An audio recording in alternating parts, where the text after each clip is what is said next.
Assalamualaikum warahmatullahi wabarakatuh. Alhamdulillahilladzi arsala rasulahu bil huda wa dinil haqq liyudhhirahu 'ala ad-din kullihi walau karihal kafirun. Ashhadu an la ilaha illallah wahdahu la syarika lah wa ashhadu anna Muhammadan 'abduhu wa rasuluh. Allahumma salli wa sallim wa barik ala habibina al-Mustafa Nabiyyina Muhammad wa ala alihi wa sahbihi ajma'in. Subhanaka la ilma lana illa ma 'allamtana innaka antal alimul hakim. Wa la hawla wa la quwwata illa billahil aliyyil azim. Amma ba'd. Al-Fadil Tuan Imam, tuan-tuan muslimin, muslimat, hadirin hadirat yang dirahmati Allah Subhanahu wa taala. Setinggi-tinggi kesyukuran kehadrat Allah. Pada malam ini kuliah sampai makan cikelat. Belum pernah buat lagi ni. Ini kerana kerusakan sound system. Kita bersyukur kepada Allah pada malam ini kita diizinkan untuk berjumpa, untuk sama-sama kita meneruskan pembacaan hadis-hadis Nabi sallallahu alaihi wasallam, untuk kita ambil pelajaran daripadanya dan untuk kita beramal seterusnya. Itu penting tuan-tuan. Kita kena betulkan sentiasa niat kita bila belajar. Kita belajar untuk kita beramal. Itu perkara yang sangat asas. Kalau kita fikir kita belajar untuk kemudiannya menjadi hero, banyak itulah yang kita akan dapat, yang akhirnya tak ada amalan yang boleh kita buat. Baik, hadis kita malam ni hadis pada muka surat, kalau kitab yang saya ada ni 893, hadis yang ke-46 dalam bab At-Tarhib min Masawi'il Akhlaq. Bab pada At-Tarhib ni cuma dia buat amaran, janji buruk daripada budi pekerti yang buruk. Diterjemahkan sini bab mencegah budi pekerti yang buruk. Ya, bolehlah. Qala al-musannif rahimahullah wa nafa'ana bihi wa bi'ulumihi fid darain. Wa an Mahmud ibn Labid radhiyallahu anhu qala qala Rasulullah sallallahu alaihi wasallam inna akhwafa ma akhafu alaikum asyirkul asghar ar-riya. Akhrajahu Ahmad bi isnadin hasan. Dan daripada Mahmud bin Labid radhiyallahu anhu, dia berkata, Rasulullah sallallahu alaihi wasallam telah bersabda, sesungguhnya yang paling aku khawatirkan ke atas kamu adalah syirik kecil, iaitu riya. Hadis riwayat Ahmad dengan isnad, yakni sandaran yang baik, isnad yang hasan. Tuan-tuan yang dirahmati Allah Subhanahu wa taala, kata al-Imam Al-Iraqi rahimahullah ketika mentakhrijkan hadis ini dalam kitab Ihya Ulumuddin. Hadis ini diriwayatkan oleh Imam Ahmad, oleh Al-Baihaqi dalam Syu'abul Iman, dan perawi-perawi hadis ini terdiri dari kalangan orang-orang yang terpercaya, thiqat. Dan ada beberapa riwayat yang lain, antaranya yang disebutkan daripada hadis Abi Sa'id Al-Khudri radhiyallahu anhu, Nabi sallallahu alaihi wasallam bersabda, ala ukhbirukum bima huwa akhwafu alaikum indi minal masiihid dajjal asyirkul khafi ay yaquma ar-rajulu yusalli li makani ar-rajuli.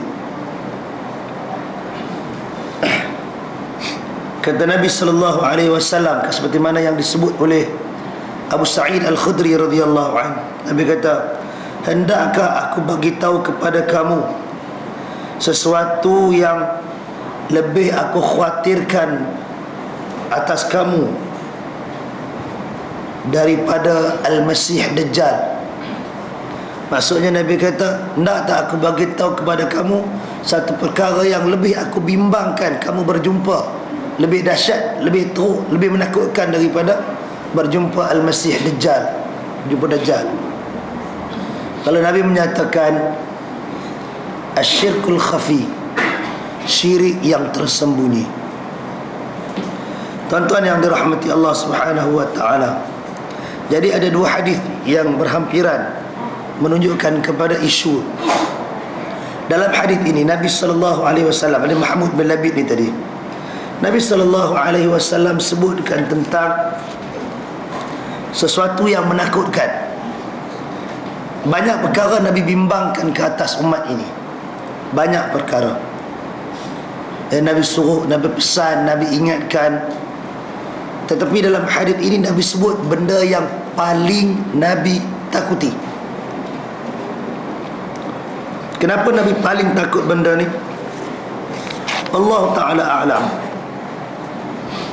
Para ulama bincangkan tentang bahaya yang dihadapi oleh orang beriman.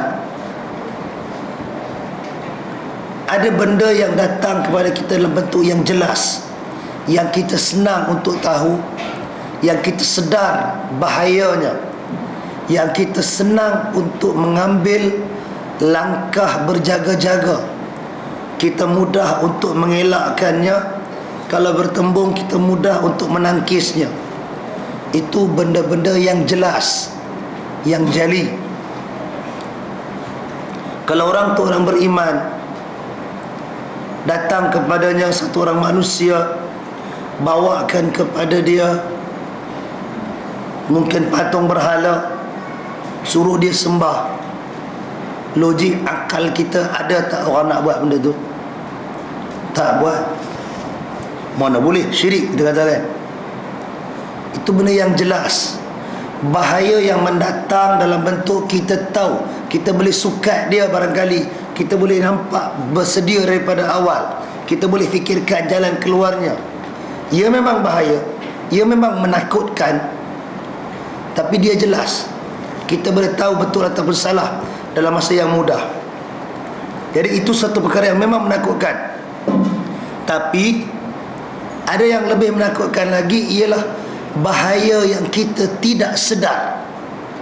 Dia makan diri kita dari dalam. Bagaikan na'udzubillah sel-sel kanser yang makan sel iman kita. Tahu-tahu bila bangkit daripada Allah Ta'ala, tak ada apa dah tinggal kat kita. Ia benda yang sangat menakutkan. Kenapa ia menakutkan, tuan-tuan? Isu menakutkan ni bukan isu hidup di dunia sahaja.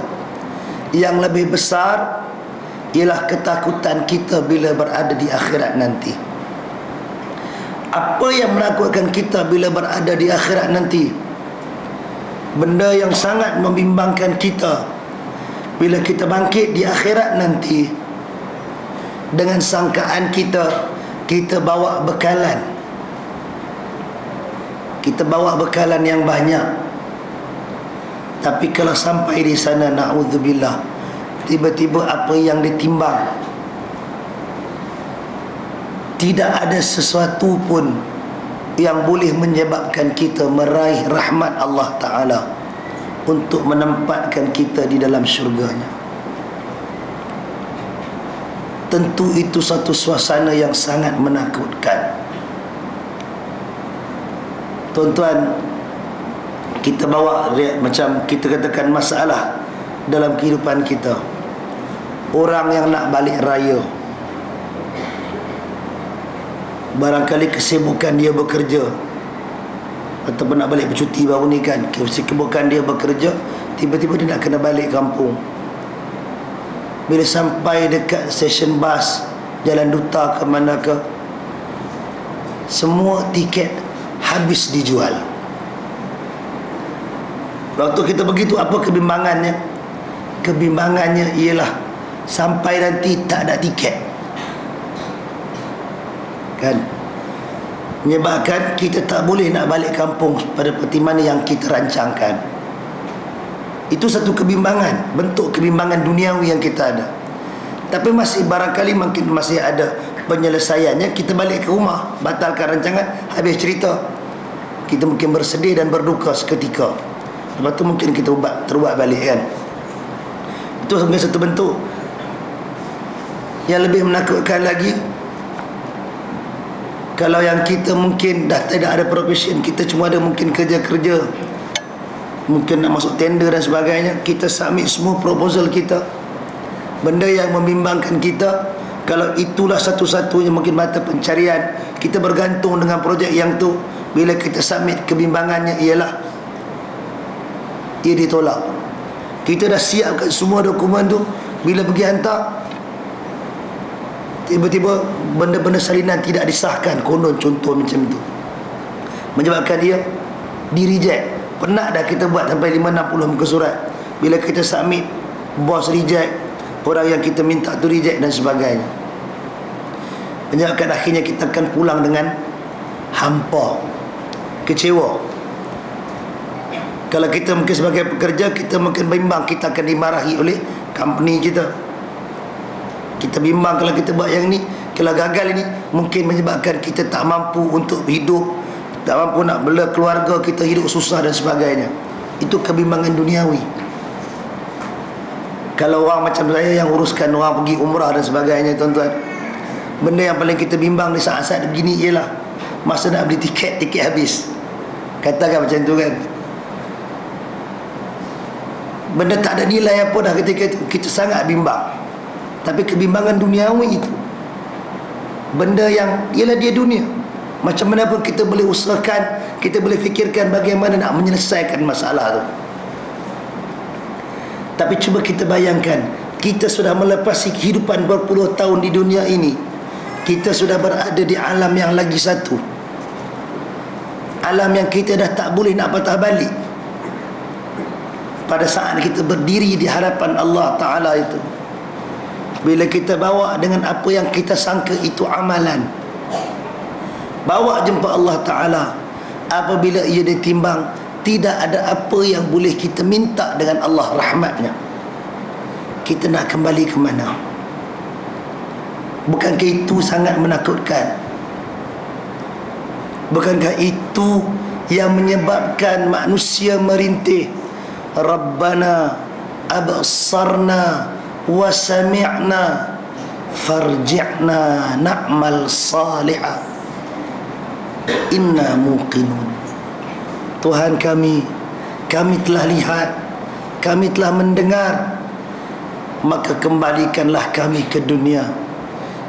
Kami ingin melakukan amal yang saleh.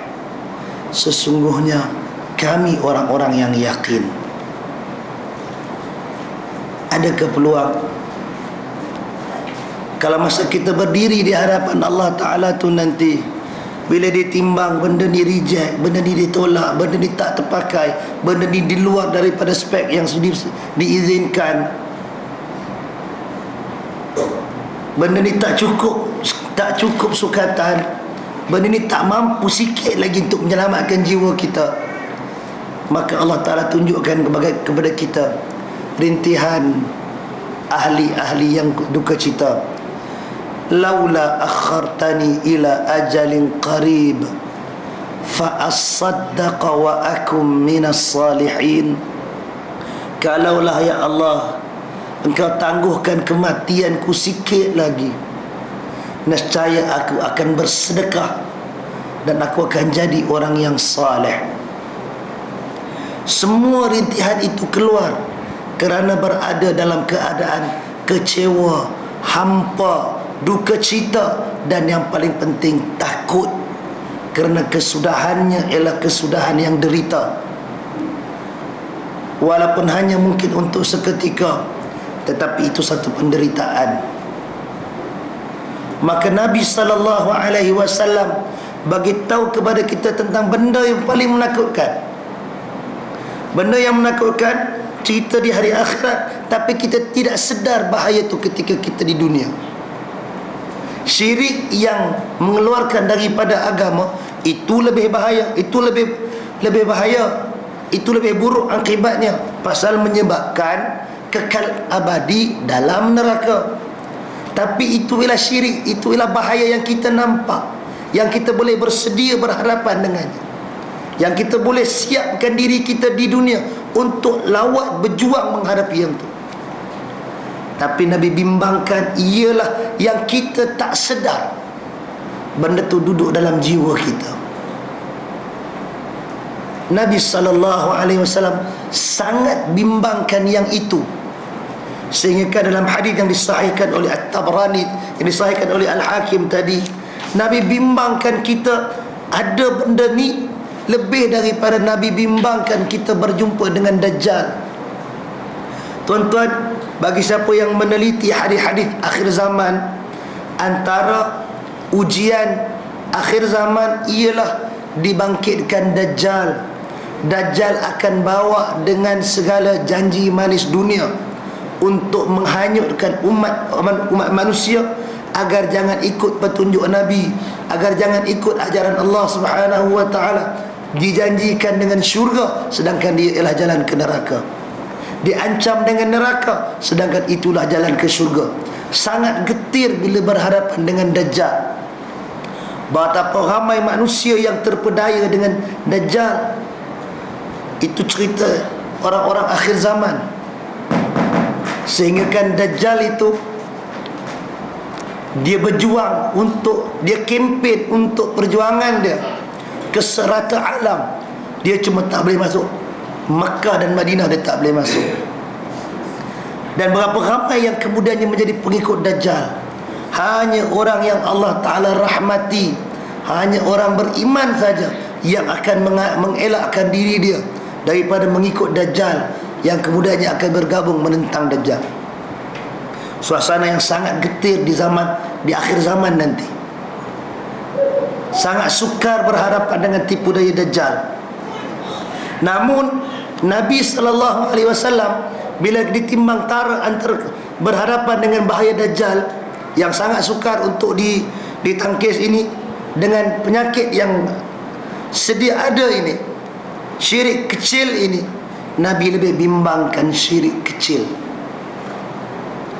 Pasal benda tu bukan duduk di luar, dia duduk di dalam diri kita. Dia sel yang merosakkan ibadah kita. Dia sel yang merosakkan seluruh nilai hidup kita. Yang kita katakan tadi, ketakutannya ialah pada kesudahan cerita hidup kita. Jadi kerana itu tuan-tuan yang dirahmati Allah, besar perkataan Nabi bila Nabi kata benda yang paling aku takut menimpa kamu. Benda yang Nabi bimbang, benda yang paling takut Nabi paling bimbang kita tak mampu nak tanggung, iaitu syirik kecil. Orang mungkin tanya apa syirik kecil? Nabi jelaskan di situ, riya itu ialah syirik kecil. Baik tuan-tuan yang dirahmati Allah Subhanahu wa taala, ada dua istilah, syirik kecil dan riya. Syirik ini, apa maksud syirik? Menyekutukan Allah. Jadi bila ada hadis yang sebegini, para ulama menjelaskan maknanya syirik itu ada dua. Yang pertama dipanggil syirik akbar, syirik yang besar. Yang keduanya syirik asghar, syirik yang kecil. Kenapa yang pertama dipanggil akbar, besar, yang kedua itu kecil? Kerana syirik yang besar itu mengeluarkan terus seorang manusia itu daripada daerah keimanannya. Kalau dia duduk dalam kawasan beriman, mungkin dia akan, kita katakan dia akan terumbang-ambing, buat maksiat, buat kefasikan, begitu dan begini. Tapi dia masih duduk dalam daerah iman. sekali dia melakukan penyekutuan kepada Allah Subhanahu wa taala, umpamanya dia mengucapkan kalimat-kalimat yang membesar dan mengagungkan selain daripada Allah, rukuk dan sujud kepada berhala umpamanya, ataupun yang jenis minta, pergi ke makam-makam keramat, minta kepada makam, itu syirik, dan syirik itu mengeluarkan daripada agama. Itu benda yang besar sebenarnya, dan akibatnya lebih buruk. Tapi tuan-tuan, syirik besar ini dia masih juga kadang-kadang tersembunyi di atas sebab kejahilan. Kalau rukuk dan sujud kita suruh pergi Batu Cave, naik buat pemujaan seperti mana orang-orang Hindu pergi ke Batu Cave, itu benda yang sangat jelas, orang boleh sepakat kata itu syirik. Tapi kalau pergi ke Pulau Besar Melaka, pergi makam Habib Nuh di Singapura, pergi ke makam Nagor di Pulau Pinang, sebagainya, bayar duit, masuk bayar nazar, minta kepada tuan punya makam, itu juga syirik, syirik yang besar. Tapi ada orang yang terpedaya, dia tak rasa apa-apa yang tu, kerana kejahilan dan kerana taksub kepada gurunya. Itu sangat besar, dan itu adalah kezaliman yang paling besar.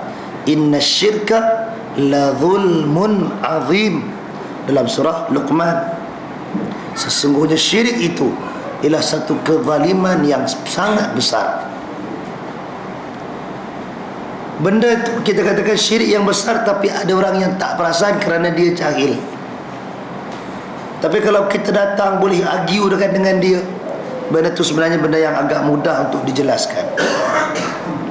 Datang bahaya yang berikutnya ialah pengagungan dan pemujaan kepada makhluk selain daripada Allah. Maka di kalangan makhluk ini, kalau orang puja Sai Baba, agama dia kan, orang senang rasa itu syirik.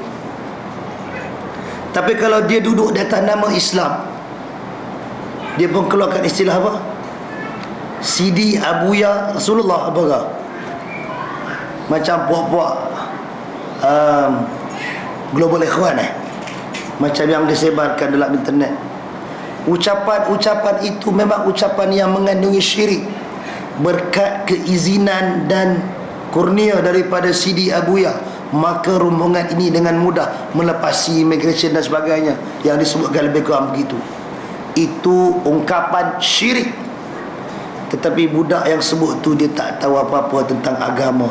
Yang dia tahu ialah didoktrinkan semua ini adalah hasil daripada pengawasan dan keizinan, pengatur caraan daripada Abuya daripada tu.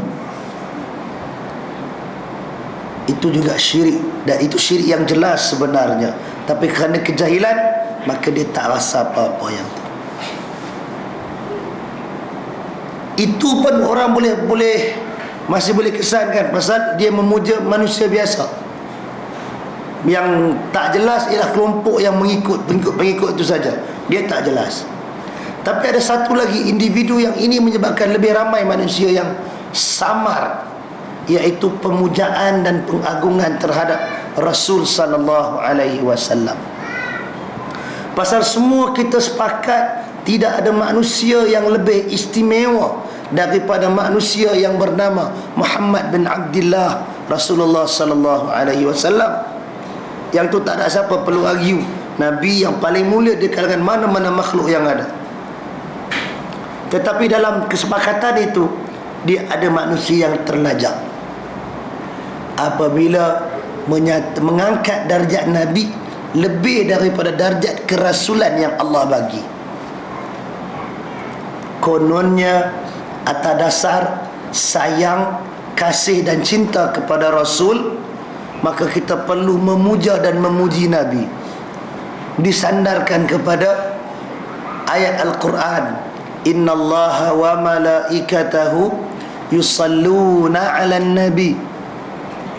Sesungguhnya Allah dan para malaikat berselawat ke atas Nabi. Ya ayyuhalladzina amanu sallu alaihi wa sallimu taslima. Wahai orang yang beriman, berselawatlah kamu ke atasnya dan berilah salam dengan salam yang sempurna. Ada arahan Allah untuk berselawat ke atas Nabi sallallahu alaihi wasallam dan memberi salam kepadanya. Maka atas dasar keumuman itu ditambah dengan kejahilan dan bisikan-bisikan syaitan, maka ada sebahagian golongan yang kononnya tenggelam dalam kasih cinta asyik masyuk dengan Nabi sallallahu alaihi wasallam, maka dirangka dan direka selawat-selawat sendirian berhad, selawat yang dibuat sendiri. Atas dasar Allah suruh kita berselawat, jadi kita nak keluarkan, nak luahkan perasaan itu, maka diselawatkan dengan bersungguh-sungguh. Diciptakan, dirangkakan bait-bait perkataan yang cantik untuk berselawat kepada Nabi. Kalau katakan Allahumma salli ala Muhammad, pendek sangat, tak sempat nak rasa keagungan Nabi tu, tak sempat nak rasa kehebatan, nak merasakan kita bergantung dengan Nabi. Maka kerana itu ditambah dengan beberapa sifat yang dilekapkan kepada Nabi sallallahu alaihi wasallam, maka lahirlah selawat yang dinilai di sudut maknanya berdasarkan kepada konteks tata bahasanya. Sifat Allah diletakkan Nabi, sebagaimana yang dibincangkan sebahagian ulama tentang selawat syifa. Memang dengan tujuan yang baik berselawat, kemudian ditemui pula wallahu a'lam khasiat-khasiat daripadanya. Barangkali ada yang telah mujarab dengan selawat tersebut, tetapi ia sama sekali tidak membuktikan kebenaran. Kalau hanya sekadar semata-mata cinta kepada Allah, kemudian benda itu ada pula khasiatnya dan dia berlaku, belum tentu itulah kebenaran, kerana ia masih kena ditimbang taraf dengan neraca Quran dan sunnah Nabi sallallahu alaihi wasallam. Antara yang salah ialah apabila meletakkan Nabi sebagai penyembuh, Nabi sebagai yang memberikan kesembuhan kepada pesakit. Itu ialah i'tiqad yang salah. Kecintaan itu menjadi tidak bermakna apabila kita salah meletakkan darjat Nabi sallallahu alaihi wasallam. Fine, itu berhenti di selawat. Ada pula golongan yang berikutnya, lebih daripada selawat, nak melahirkan rasa cinta kepada Nabi, nak ajak orang lain sama, maka ia perlu diulang dan diulang, dituturkan dengan lidah. Maka para penyair Arab, para golongan sufi yang pandai main bahasa, dia mengarang apa yang dipanggil sebagai syair ataupun qasidah. Qasidah itu dalam bahasa Arab, ia dirangka dan ditulis. Bawalah datang dengan selempang atas bahu ni, ajar pula kepada budak-budak pra sekolah di sekolah-sekolah swasta ni, tadika Islami ni kononnya, yang kalau tuan-tuan perhatikan ada beberapa bait qasidah tersebut yang mengandungi makna yang syirik kepada Allah Ta'ala. Qasidah Al-Busiri umpamanya, kita bukan kata keseluruhan bait itu salah, tetapi dalam kandungan itu ada rangkap-rangkap yang mengandungi makna yang syirik. Itu yang diajarkan kepada budak-budak sekolah. Itulah yang dipamerkan dan dipaparkan dalam persembahan-persembahan yang dipanggil Islamik. Tak.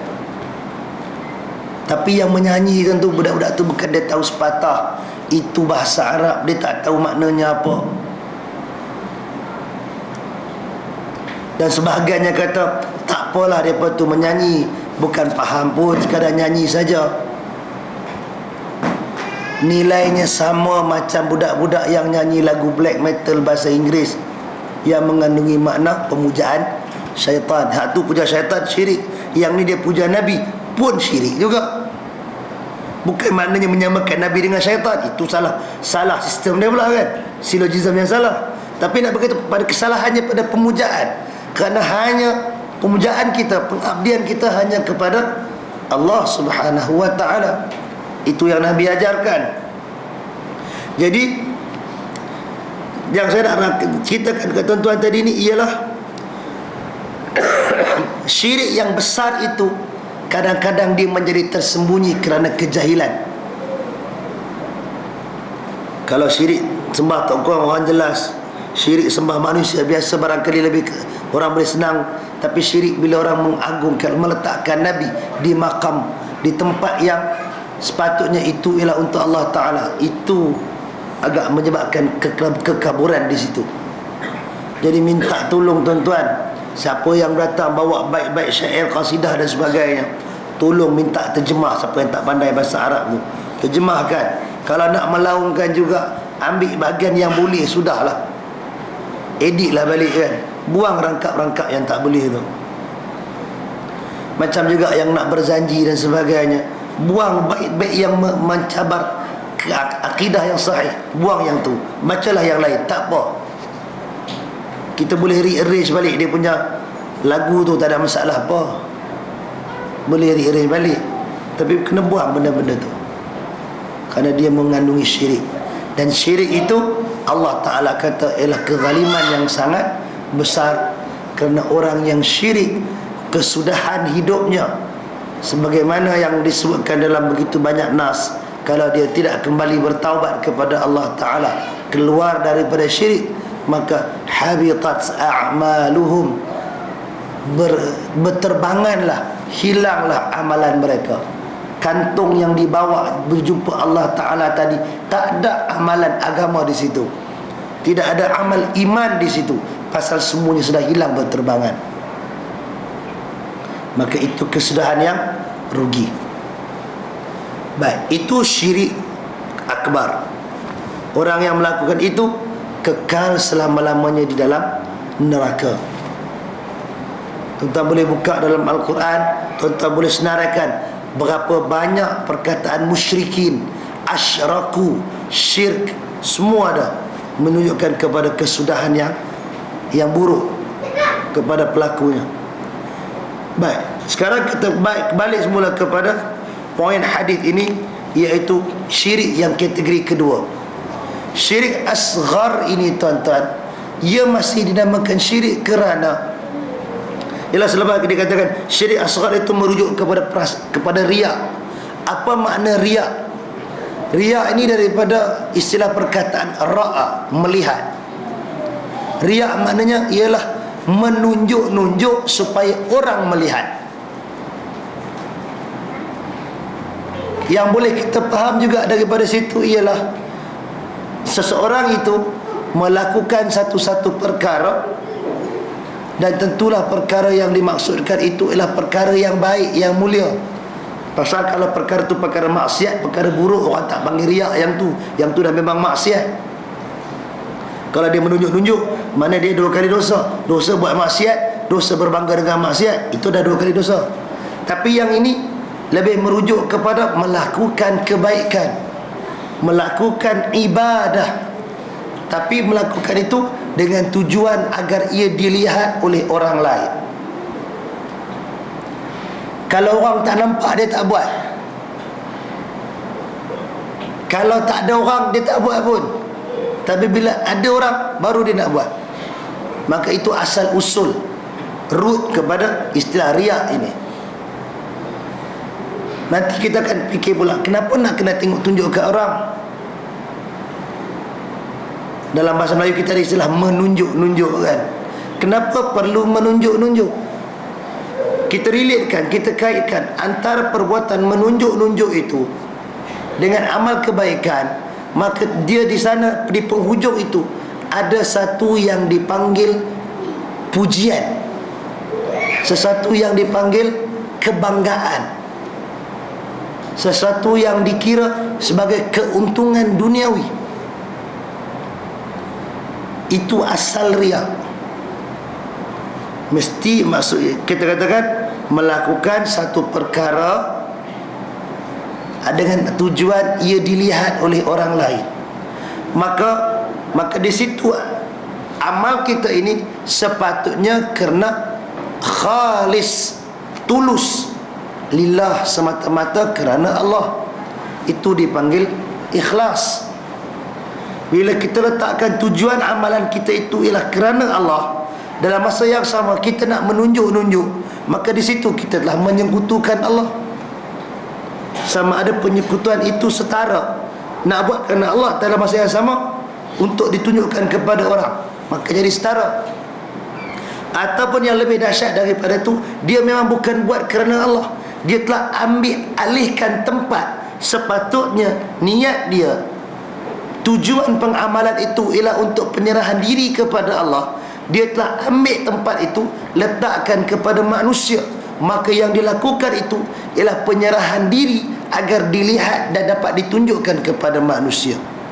Itu juga syirik, pasal meletakkan sesuatu di tempat yang sepatutnya kita meletakkan pengkhususan, tawajuh kita, pengharapan kita kepada Allah Subhanahu wa ta'ala. Maka itu juga dipanggil syirik. Dan ia dinamakan syirik kecil dalam hadis ini kerana dia ada level dia di situ. Dia ada level. Kata Al-Imam Al-Ghazali rahimahullah tentang syirik ini, bila yang banyak itu ialah kerana Allah, tetapi sikit-sikit itu dia ada gangguan, nak tunjuk kat orang tu, nak tunjuk kat orang ini, ada beberapa kepentingan yang kita nak buat, maka ketika itu syirik riak itu dia merosakkan mungkin sebahagian daripada amalan. Makin kecil tujuan kita kepada Allah, maka kita buka ruang makin besar untuk menunjuk-nunjuk, maka makin besar ruang kerosakan dalam jiwa kita yang kita tempatkan. Sampailah kepada yang paling teruk, bila tidak ada langsung dalam kolam hati kita itu untuk Allah, yang ada hanyalah untuk ditunjukkan kepada manusia, maka ketika itu, itulah syirik yang hakiki, yang menyebabkan boleh orang itu terkeluar daripada agama. Itu dia punya level atau maratib riak dan ikhlas dalam jiwa kita.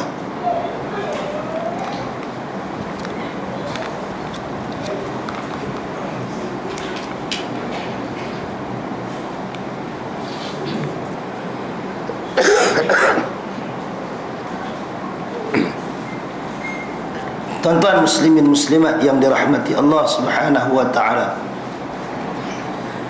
Jadi kita sebutkan tadi tentang riak, menunjuk-nunjuk. Bila riak itu, menunjuk-nunjuk itu, kita letakkan dia di tempat sepatutnya untuk Allah Ta'ala, maka itu yang dinamakan syirik. Baik, dari sudut maratib tadi, dari sudut level syirik itu tadi, kalau sampai kosong langsung daripada awal, memang niatnya untuk riak, untuk menunjuk-nunjuk, dan dia ni bentuk yang macam-macam tuan-tuan. Barangkali dalam bentuk, kita pun tuan-tuan boleh fikirkan juga, orang tak ada, dia tak ada buat apa-apa, bila orang ada barangkali dengan menzahirkan dari sudut pakaian nampak macam zuhud, mungkin dari sudut perkataan, bila orang ada dia akan cakap yang elok-elok, dia akan mungkin lidahnya kumak kamik dengan berzikir, perut dah pegang dengan tasbih dan sebagainya. Itu bentuk-bentuk yang biasa.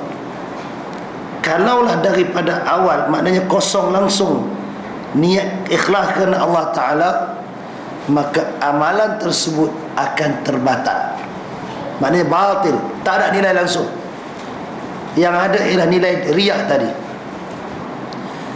Adakah orang itu akan keluar daripada agama? Itu bergantung juga kepada keadaannya. Kalau melihat kepada sunnah munafikin, bukan sunnah Nabi. Tindakan orang-orang munafikin di zaman Nabi, mereka berpura-pura Islam, menzahirkan keislamannya, tetapi menyembunyikan kebencian terhadap agama.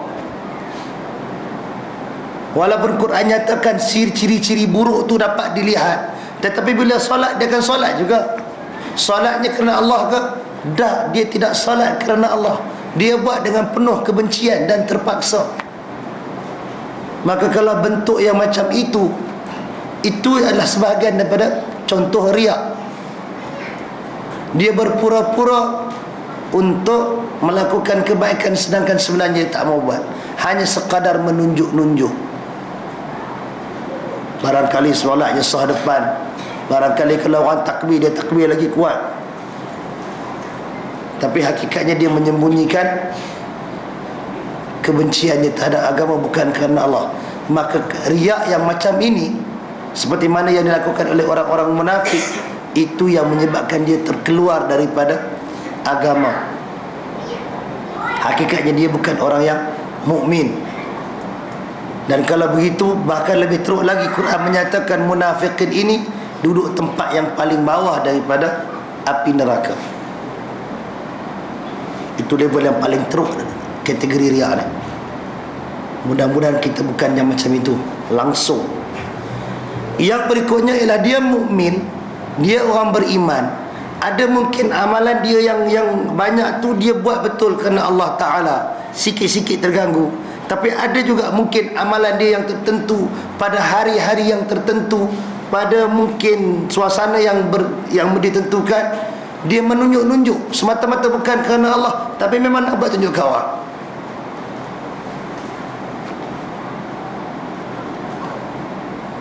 Maka pada amalan itu, kalau sepenuhnya memang nak tunjuk ke orang, amalan tadi dikira batil, amalan tadi terbatal, tidak ada nilai ibadah padanya, ia tidak diterima oleh Allah Subhanahu wa ta'ala.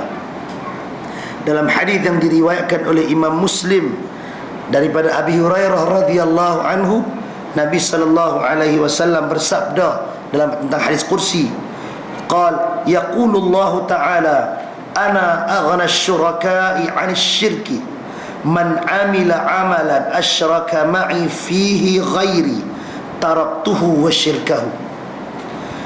Nabi sallallahu alaihi wasallam bersabda, Allah Ta'ala berkata, aku aghna syuraka'i. Nak kata apa terjemah jadi? Aku tidak memerlukan kepada sekutu-sekutu, ataupun aku yang paling kaya, yang paling diperlukan di kalangan benda yang disekutukan. Barang siapa yang melakukan suatu amalan yang dia syirikkan dengan aku dalam amalan itu, dengan orang lain, dengan selain daripadaku, kata Allah, taraktuhu, aku tinggalkan dia, wa syirkahu, dan benda yang dia sekutukan.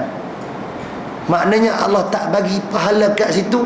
Nak pahala, minta dekat orang yang ditujukan amalan itu tadi. Maka kalau itu bendanya, amalan tadi tertolak jelas dengan hadis ini. Amalan tadi Allah tak nilai langsung. Yang ada pada dia ialah dosa syirik itu, dosa riak itu tadi. Tapi mungkin pada kehidupan dia yang lain, dalam amalan aktiviti kehidupan dia yang lain, dia boleh buat betul, maka yang tu diterima. Dia masih Muslim, dia masih beriman, tetapi yang ditolak pada bahagian-bahagian yang begini. Baik, yang berikutnya ialah dia buat amalan itu kerana Allah Ta'ala, tetapi kehidupan dia itu sendiri dia cuba nak menunjuk-nunjuk. Selalu dicontohkan, tuan-tuan, di kalangan golongan kerohanian ini, ada yang saja memang tempah bagi lekuk kat dahi. Sungguh ada buat. Sampaikan Ibnu Katsir kata lekuk macam kena dengan kuku kambing apa ke? Dia kesan kat situ. Ada kawan saya duduk kat UK dulu, dia kata dia kenal beberapa orang yang jadi duk pergi berdakwah apa semua ni, dia kata saja ambil dengan lilin ke apa ke, dia titis kat sini nak bagi hitam, nak bagi nampak warak. Kalau yang semula jadi itu hak Allah Ta'ala nak bagi macam-macam lah kan. Walaupun bukan semestinya dahi yang hitam itu tanda. Kita banyak sujud, macam-macam benda boleh jadi. Tapi ada orang dia usaha untuk buat begitu supaya orang nanti menyangka, oh dia ni banyak sujud, banyak solat. Maka tindakan itu dikira sebagai riak dan dia berdosa. Dia berdosa kerana niatnya itu untuk menunjuk-nunjuk.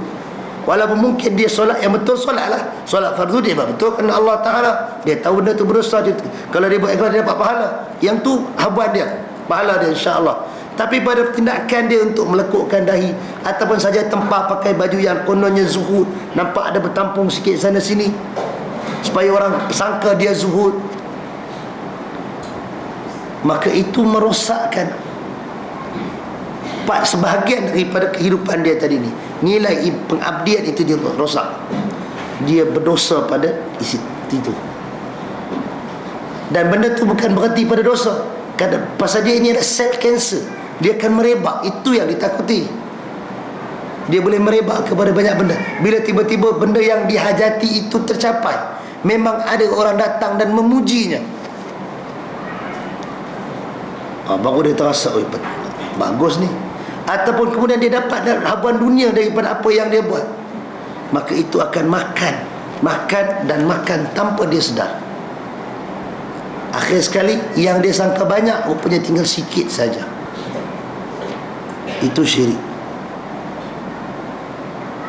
Saja kumat kami dengan berzikir.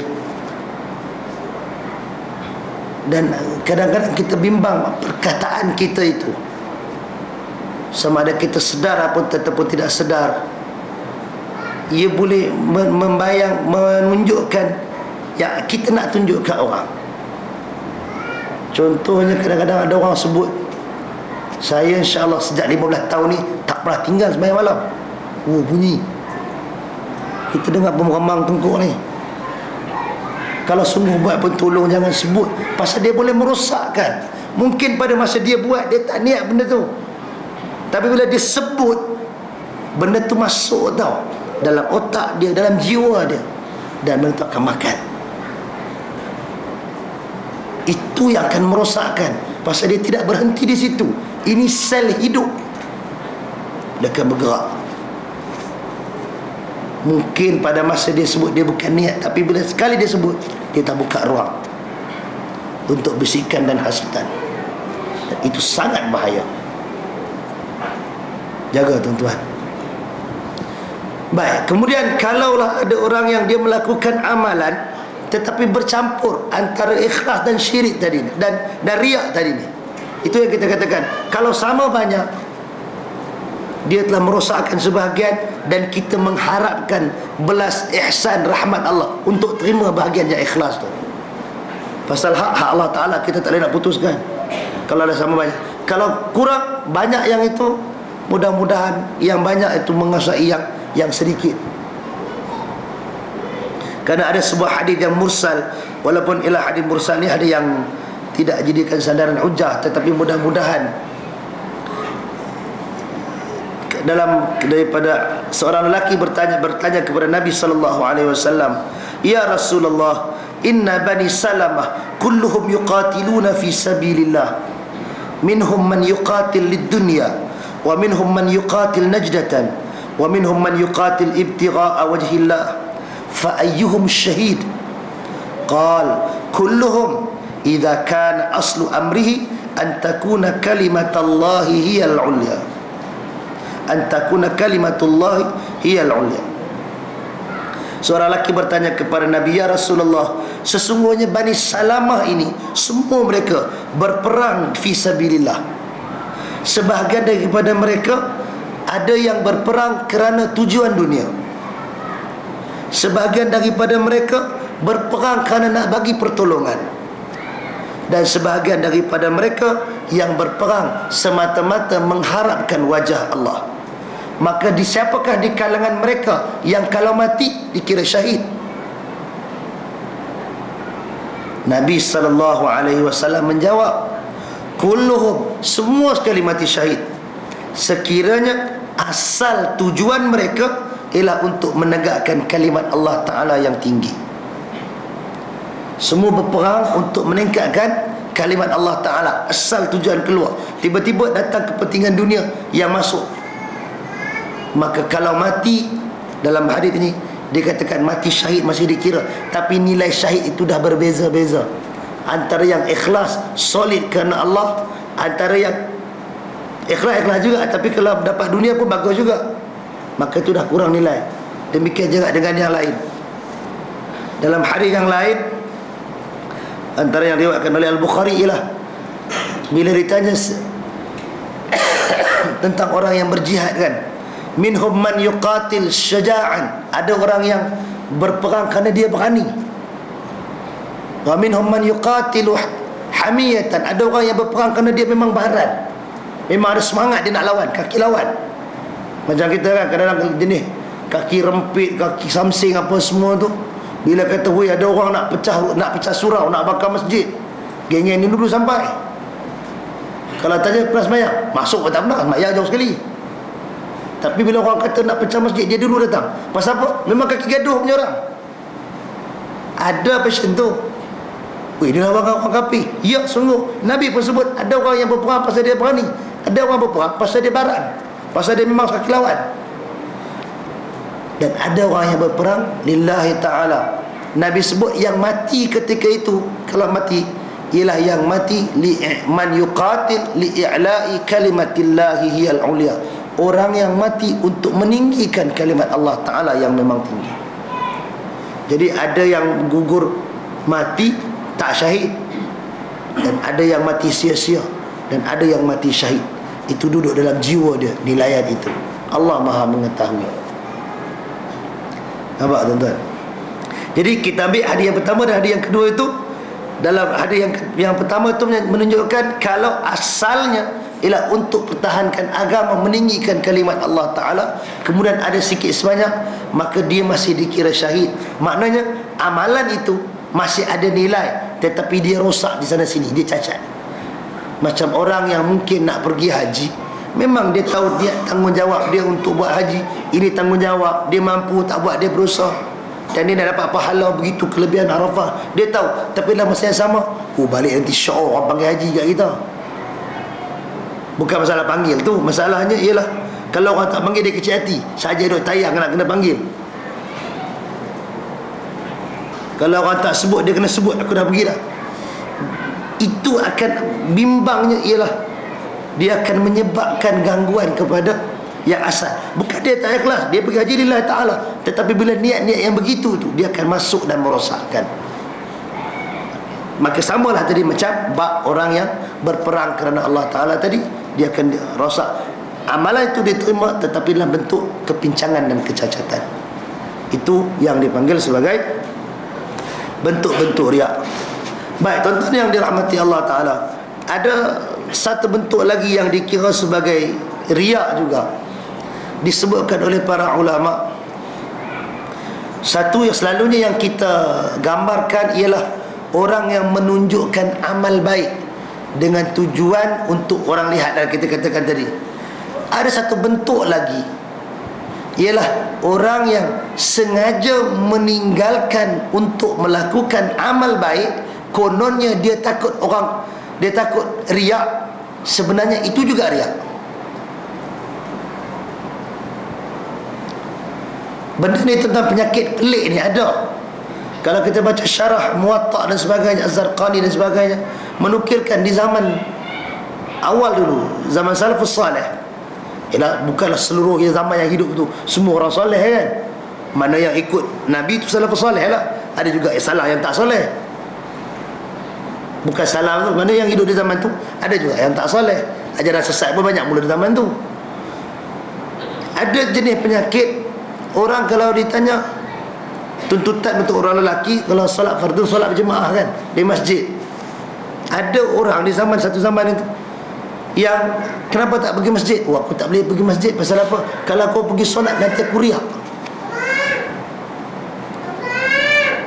Maka para ulama hadis yang mensyarahkan kata itulah riya. Dia menunjuk-nunjuk, kononnya dia tak mau menunjuk. Nampak ada penyakit tu? Dia lebih halus lagi. Dia menunjuk-nunjuk yang dia tidak menunjuk. Kenapa tak buat baik? Kalau buat baik nanti orang nampak, nanti jadi riak pula. Jadi dia tak buat baik. Dia telah dipedaya oleh syaitan. Tuan-tuan, kalau nak bayang kepakaran syaitan menyesatkan manusia ni, dia tak boleh pergi ke depan tu, dia akan kona patah balik belakang. Semua ada. Ada satu perbahasan tentang angkat tangan kan, untuk takbiratul ihram. Takbir, angkat tangan, letak tangan kanan atas tangan kiri, dan letak, tak kira nak letak kat dada ke, ada nak letak apa macam freak, berdiri untuk sepak bola, free kick tu ke, terpulanglah kan masing-masing. Ada satu jenis lagi, dia kata dia tak mau letak tangan satu, nanti orang nampak dia solat, nampak dia orang solat, itu riak. Dia lepaskan tangan. Lepaskan tangan ini, tuan-tuan, ialah kita kata itu ada qaul dalam mazhab Malik. Tetapi di celah-celah orang yang buat itu, memang ada dinukilkan oleh ulama yang menghuraikan perbahasan ini, adanya tindakan yang letakkan tangan di sini atas sebab apa? Atas sebab takut riak. Kita pun ada juga jenis macam itu manusia kan. Ada penyakit yang macam itu. Dan itu juga dikira sebenarnya sebagai suatu riak. Pasal dia cuba menunjuk-nunjuk yang dia bukan menunjuk-nunjuk. Nampak tuan-tuan? Jadi itu adalah penyakit yang sangat besar bahayanya kepada kita. Mudah-mudahan kita tidak tergolong di kalangan itu. Baik, isu yang berikutnya ialah ada benda yang kita buat dan kita kena tunjuk. Pasal bimbang tadi kalau menunjuk kan, sekarang ini ialah orang tu dia kena tetapkan azam dia, dia melakukan perkara ini kerana Allah, tapi dia kena tunjuk ke orang. Sebagai apa? Sebagai pertamanya kita katakan untuk memberi panduan, mengajar. Solat kan, solat, bila kita solat kita tahu orang akan perhati kita solat. Kita solat kerana Allah, tapi kita cuba solat dengan yang paling baik. Pasal apa? Orang akan lihat, anak murid kita akan tengok. Kalau tuan-tuan mungkin cikgu sekolah apa semua, anak murid akan tengok macam mana cara solat yang betul. Pasal itu kemudiannya akan menjadi pedoman kepada orang yang melihat. Maka ketika itu atas dasar kerana Allah, tapi dia kena buat yang paling baik sebagai contoh kepada orang yang melihat. Mudah-mudahan yang itu tidak dikira sebagai riak. Juga jenis orang yang bersedekah. Sedekah yang paling baik ialah yang tidak diketahui oleh orang lain. Tetapi ada di kalangan manusia, dia ini mungkin menjadi tonggak dalam masyarakat, dia menjadi tokoh kepada ramai orang, dia menjadi ikutan kepada ummah. Apa yang dia buat akan menjadi satu motivasi kepada orang lain untuk ikut jejak kebaikan itu. Maka tak dapat tidak, orang macam ni dia kena tunjuk benda tu. Kita mungkin sanksi pasal apa kalau orang nak bersedekah, dia kena buat cek besar pintu kan. Buat cek besar pintu, tayang ke orang. Cek tu bukan ada nilai pun, yang nilai kecil tu kan. Tapi nak kena tunjuk maksud suara apa. Kita bimbang kebanyakan yang buat tu tidak, dia duduk di tempat, kalaupun ikhlas mungkin takut bercampur dengan riak di situ. Itu memang ada kebimbangan yang sangat besar. Tapi ada mungkin beberapa individu, mungkin dia pemimpin negeri, mungkin dia pemimpin masyarakat, dia kena mulakan dengan sesuatu untuk orang lain ikut. Jadi mudah-mudahan bukan semua yang buat cek besar pintu tu tak ikhlas ataupun ada riak. Mudah-mudahan ada yang buat dengan angkat tunjuk dekat paper dan sebagainya tu, nak begitu amount yang dibawa itu ialah supaya ia menjadi ikutan kepada orang lain. Mudah-mudahan yang tu tak termasuk dalam riak, supaya orang tahu dia bagi. Ni kalau kita kan datang tabung, orang tengok, orang tu bubuh tak bubuh. Contohlah ustaz kata, ustaz bubuh tak bubuh, ustaz pun tak bubuh, tak payah. Dia akan menjadi kesan pula kan. Jadi mau tak mau masuklah juga. Tapi kalau masuk ting, alamak bunyi lah, maknanya masuk sikit lah kan. Kalau masuk tak bunyi tu tak kira lah, lipat-lipat gulung masuk.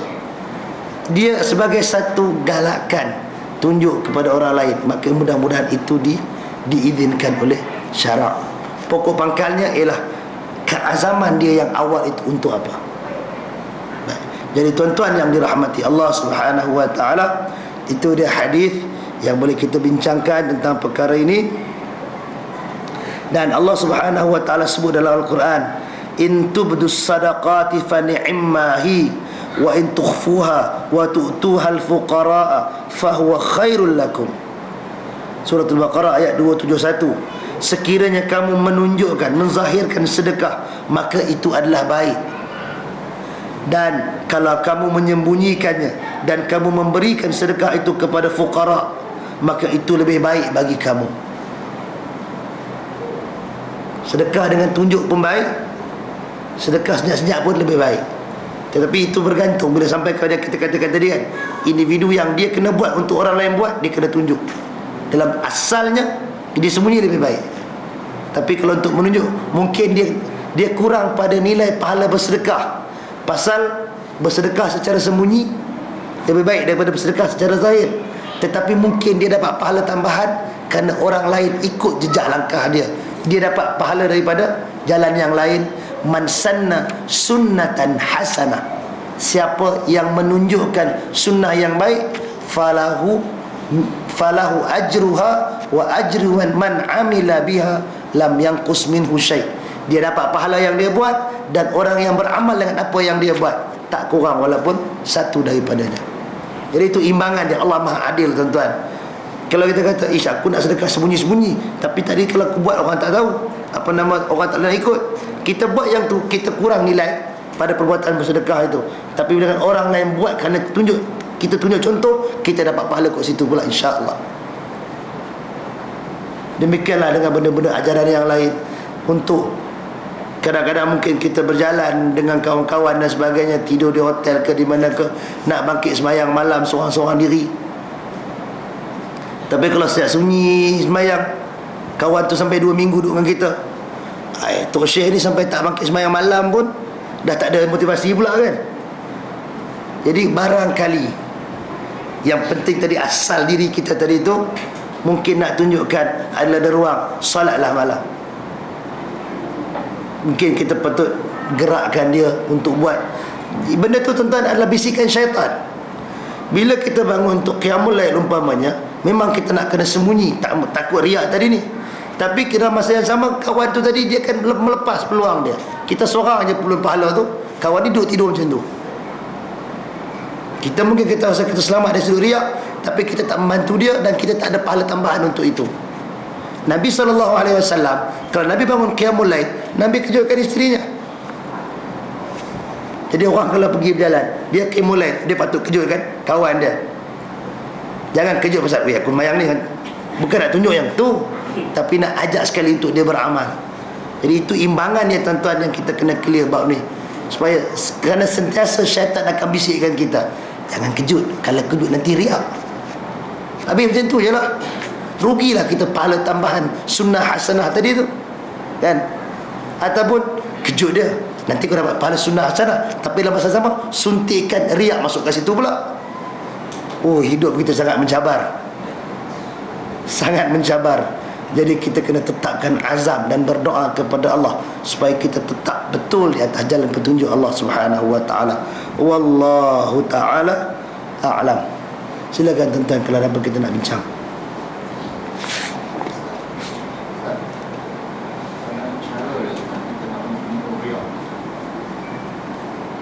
Cara diri dalam sendiri. Bila kita baca hadis ini, mungkin sebelum ni kita tahu bahaya, tapi kita tak baca hadis ataupun baca hadis kami lalu, tidak ada huraian, kita tak ada imajinasi tentang masa depan. Masa depan tu maknanya di akhirat, mungkin kurang. Tapi kalau kita dah baca hadis ini, kita dah nampak huraiannya, kita dah tahu apa kesan buruk. Kesan buruk je lah amalan riak tadi akan merosakkan amalan kita kan. Riak merosakkan amalan, barangkali takut sampai kena buang terus, yang menyebabkan kita bangkit tak ada apa yang nak boleh bawa. Ketakutan untuk menghadapi suasana itu adalah antara faktor yang boleh menyelamatkan kita daripada riak. Sekali-sekala dilanda badai, itu manusia. Itu manusia. Sekali-sekala kita dilanda, memang. Tapi niat itu sentiasa perlu diperbetulkan.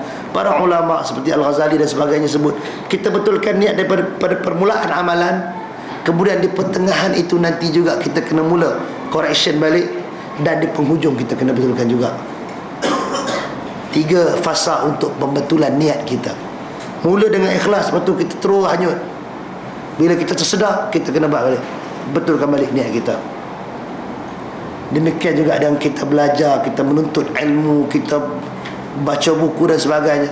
Yang menjadi kebimbangan ialah kalau kita belajar untuk tujuannya berlain daripada orang, nak menunjukkan kita ni lebih ajaib daripada orang lain, kita lebih alim, kita jadi hero dalam umat dengan kita belajar.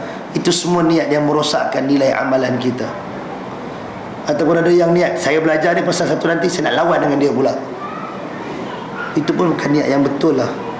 Kita kita belajar untuk kita beramal dengan ajaran itu.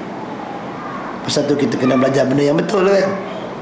Jadi mudah-mudahan dengan kita menyedari kesan buruk itu salah satu daripada tips mengawal diri kita daripada riak. Pasal tu ada hadis yang ni. Wallahu a'lam. Ustaz, adakah bila tidak bagus kalau seorang suami beramal ibadat ke atau sedekah dia berkongsi cerita dengan isteri, Tanpa berkongsi cerita dengan isteri? suami isteri ni kan memang ada kongsi banyak benda kan.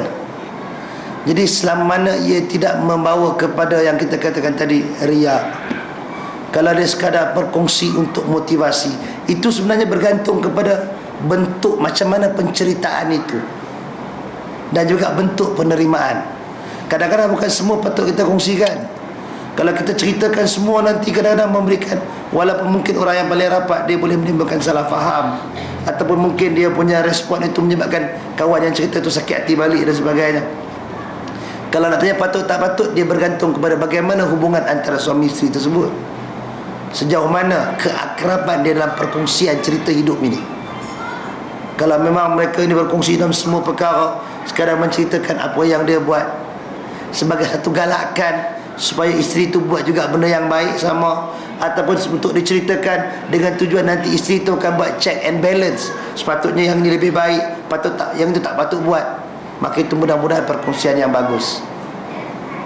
Pokok pangkal tadi kita katakan, asal urusan itu lillahi ta'ala. Dia menceritakan tadi untuk apa? Sebagai galakan kepada isteri dia, sebagai supaya isteri dia boleh bagi respon untuk penambahbaikan. Ya, teruskan perkongsian itu.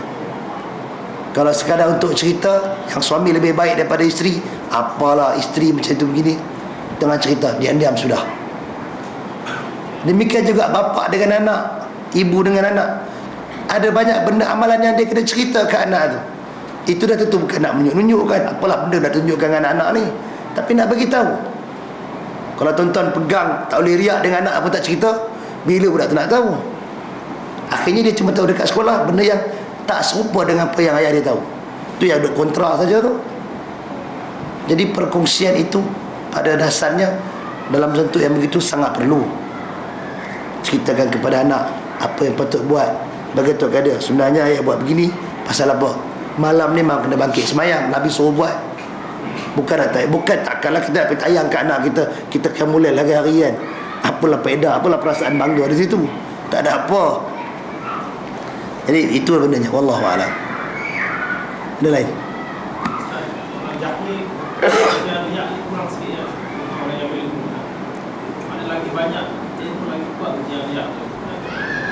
Iya, dari secara umumnya, makin dia banyak berilmu, makin dia banyak mengetahui, makin banyak ruang godaan syaitan kepada dia, makin banyak hilah yang dia tahu sebenarnya.